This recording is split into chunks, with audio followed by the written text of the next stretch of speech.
कपिल जी, स्वागत है आपका मानसिकता न्यूज के लाइव प्रोग्राम जन जन की बात में। जी धन्यवाद साहब, बहुत बहुत शुक्रिया। कपिल जी, सबसे पहले हम कानपुर वाले मामले से शुरुआत करते हैं। बुलडोजर नीति पर आपका क्या कहना है? जिस तरीके से कानपुर में जो कुछ हुआ भली भांत आप जानते हैं, ऐसे में बुलडोजर नीति पर क्या कहेंगे आप? इस बारे में मैं सबसे पहले तो ये कहूंगा कि ये बुलडोजर को इतना हाईलाइट किया है हमारे मुख्यमंत्री जी ने, योगी जी ने।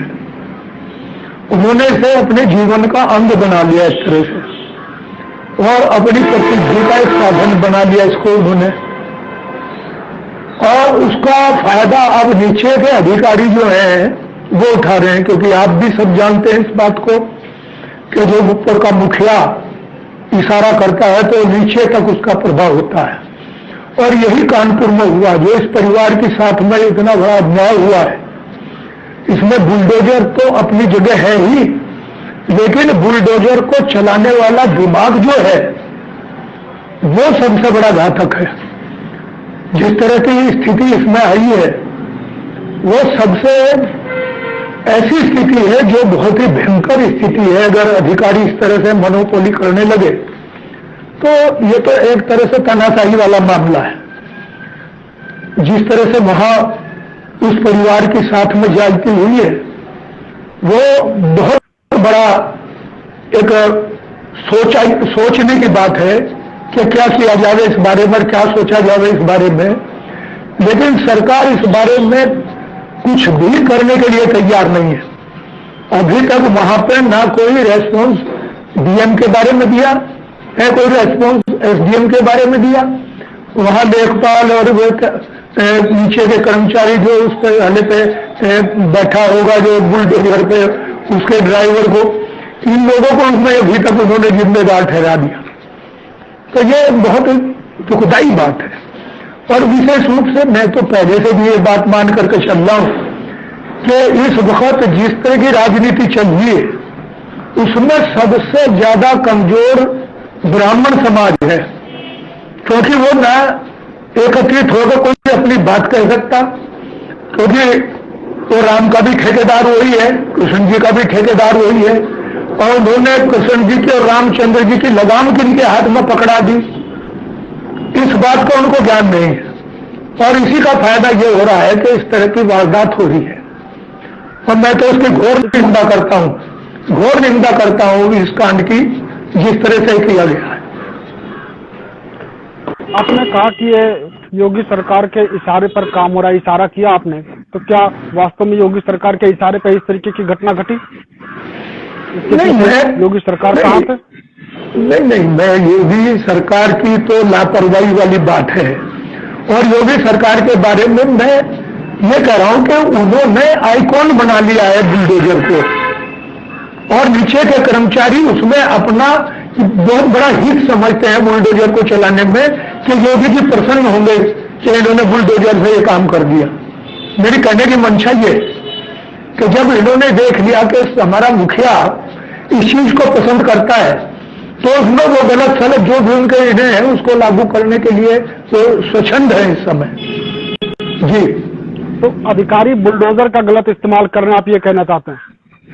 बिल्कुल कर रहे हैं, और वो इसीलिए कर रहे हैं कि उनकी मनोस्थिति बन गई है कि हमारा मुखिया ही चाहता है कि बुलडोजर को, क्योंकि बुलडोजर को पूरे हिंदुस्तान के अंदर जो मशहूर किया है वो हमारे योगी जी ने किया है। अब वो बुलडोजर किस तरह चल रहा है, वो अच्छी जगह चल रहा है या वो बुरी जगह पर चल रहा है, ये उनके यहाँ फिर नीचे तक जब ये जाता है, एक मानसिकता पैदा होती है, उसका फिर ये प्रश्न नहीं रहता बीच में कि ये सही है या गलत है। ये है कि अगर हम बुलडोजर से करेंगे तो हमें ऊपर से श्रेय नहीं लगा कि इन्होंने बहुत बढ़िया काम किया। जी तुरंत कपिल जी, इस मामले में आप जिम्मेदार किसे मानते हैं? मैं तो आफ्टर ऑल इसमें सरकार को ही मानता हूं, क्योंकि मानसिकता बुलडोजर वाली सरकार ने ही पैदा की है। और इसको तो हमारे प्रधानमंत्री तक अप्रिशिएट कर रहे हैं बुलडोजर प्रक्रिया को। वो उन्हीं का तो नीचे के अधिकारी मनमान्य तरीके से उसका लागू कर रहे हैं कानून को। अब उस कानून में क्या है क्या नहीं है ये भी उन्होंने देखा। और उसके बाद में जो उसका सबसे भयंकर जो उसका प्रभाव पड़ा है इस बात पर, जो ये बेचारी बिटिया और उसकी मां दोनों वहां पर जिंदा जला दिए गए, इससे बड़ा कांड और क्या हो सकता है।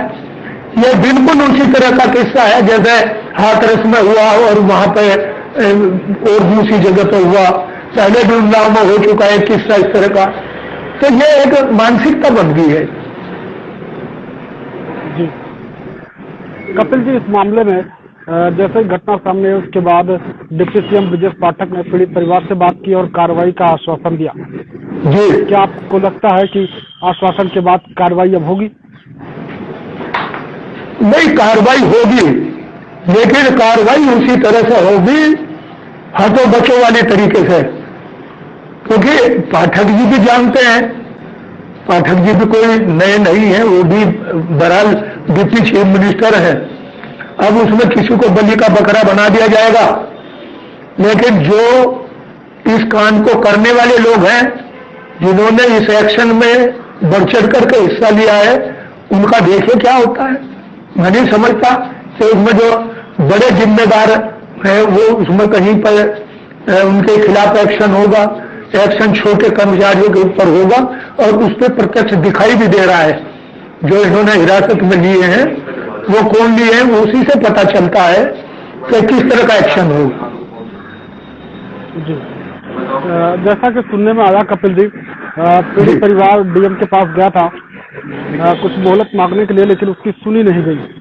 और ये भी सुनने में आया कि डीएम साहिबा उसी दिन डांस भी कर रही थी कहीं पे, इधर बुलडोजर चल रहा था। उसके अलावा इन्वेस्टर समिट का भी आयोजन किया गया था, सरकार कुछ और बता रही थी और इधर बुलडोजर चल रहा था। देखिए, ये सब उसका एक पार्ट है। ये तो नहीं मैं कह सकता कि वो इसलिए डांस कर रही थी कि भाई कहीं आवाज ना हो बुलडोजर की, लेकिन ये जरूर है कि उनकी मानसिकता ऐसी है कि इतना बड़ा कांड हो जाए और उसके बाद उसको नजरअंदाज कर दिया जाए, चाहे वो 20G के 20G की चाहे समिट हो और चाहे ये डांस हो। ये इस बात का प्रत्यक्ष प्रमाण है कि इतनी गंभीर कांड के प्रति कितनी संवेदनहीनता है इन लोगों के अंदर, यह इस बात का प्रमाण है। इस मामले में कांग्रेस पार्टी का स्टैंड क्या? क्या आपके पार्टी से वहां पे कुछ नेता जाएंगे और पीड़ित परिवार से मिलेंगे? हाँ, जा रहे हैं। हमारे यहाँ से कांग्रेस के डेलीगेशन जा रहा है और ये सभी जानते हैं कि इनमें सरकार मामलों को दबाने के लिए वो सब बातें करेंगे जो हम मांग कर रहे हैं। भाई, हम ये मांग कर रहे हैं कि जो इसमें जिम्मेदार आदमी उनके खिलाफ कठोर कार्रवाई हो, जांच हो इस पूरे कांड की कि ये किस तरह से हुआ, क्यों हुआ, क्या कारण थे। दूसरा ये कि उनको मुआवजा मिलना चाहिए, उनके घर में से किसी को नौकरी मिलनी चाहिए। ये सब चीजें हैं। अब सरकार, क्योंकि इतना टैक्स इकट्ठा करके पैसा इकट्ठा किया हुआ है सरकार ने, तो उसमें मुआवजा तो दे देंगे, उसमें तो ऐसा कोई दिक्कत नहीं आएगी। वो तो चाहे इन पर 20 आदमियों का दिलवा लो मुआवजा तो एक के बजाय, लेकिन उनके घर में से किसी को रोजगार भी मिलना चाहिए, क्योंकि उनके साथ में जो जाति हुई है इसकी कोई भरपाई पैसे से या कोई उसका प्रतिफल देकर का नहीं हो सकती। उसकी सबसे बड़ी तो भरपाई यही है कि जो उसमें गुनाहगार है उनके खिलाफ कार्रवाई होनी चाहिए। कपिल जी, मैंने कल खबर पढ़ी, उसमें लिखा गया था कि महिला पुलिसकर्मी जब आग लगी तो वहां पर मोबाइल चला रही थी और आग लगने के बाद बचाया भी जा सकता था, और बुलडोजर से जब आग लगी तो फिर झोपड़ी हटाने का प्रयास किया गया। ये आग बुझाने का कोई नया तरीका है? नहीं, आग बुझाने का तो वहां कोई तरीका यूज ही नहीं किया गया। जो अभी तक लक्षण सामने आ रहे हैं उसमें किसी ने प्रयास नहीं किया गया। तो जो आपने चर्चा की है इस बारे में, एक महिला पुलिसकर्मी जरूर वहां भागते दौड़ती दिखलाई दे रही थी। अब वो क्योंकि पूरी वीडियो तो नहीं थी, वो तो एक छोटी सी उसका पार्ट था वीडियो का। अब वो क्या कर रही थी क्या नहीं कर रही थी, अगर वो कोई आदमी बुझा रही थी तो उसके हाथ में ना कोई बाल्टी थी, ना कहीं पानी था, ना उसके हाथ में कोई पाइप था इस तरह का। तो वो कोई उनकी तरफ से किसी तरह का प्रयास नहीं हुआ और ये संवेदनहीनता का। कपिल जी, तो क्या अगर प्रयास होता तो उन लोगों की जान बचाई जा सकती थी? उनकी जान बचाई जा सकती थी, सबसे बड़ी बात ये थी। उसके प्रति गंभीरता नहीं दिखाई किसी ने। यह सब हो जाता, झोपड़ी भी हिट जाती, दूसरे का कब्जा भी किसी का करा देते, वो एक अलग बात थी। उनकी जान बच जाती तो वो एक मानवता के ऊपर कलंक लगा है, बहुत जबरदस्त, इंसानियत के ऊपर कलंक लगा है। जी, अंत में कपिल जी आपसे दो सवाल और हम करेंगे। जैसे रामचरितमानस पर स्वयं प्रसाद मौर्य की टिप्पणी थी, ढोल गवार शूद्र पर सुनारी, इस चौपाई को लेकर, इस पर आप क्या कहना चाहेंगे? देखिए, बात इसमें ये है, सामने आ रही थी, वो कह रहे थे तुरंत कपिल जी, जिस तरीके से वो कह रहे थे, हम 97% की बात कर रहे हैं, 97% की बात कर रहे हैं। नहीं, वो दरअसल मैं तो उस आदमी को बेअक्ला और बेहुदा समझता हूं। मैं तो यही नहीं समझता कि उसके क्षेत्र के आदमी उसे जिताते कैसे चुनाव थे और वो किसकी पसंद था जो मिनिस्ट्री में रहे हैं। वो आदमी बिल्कुल बेअक्ला है। और ऐसे समय में जब देश के अंदर चारों तरफ से एक स्थिति कोरोना के बाद में ऐसी बनी हुई है, उनको इस तरह की बातें करनी नहीं चाहिए थी।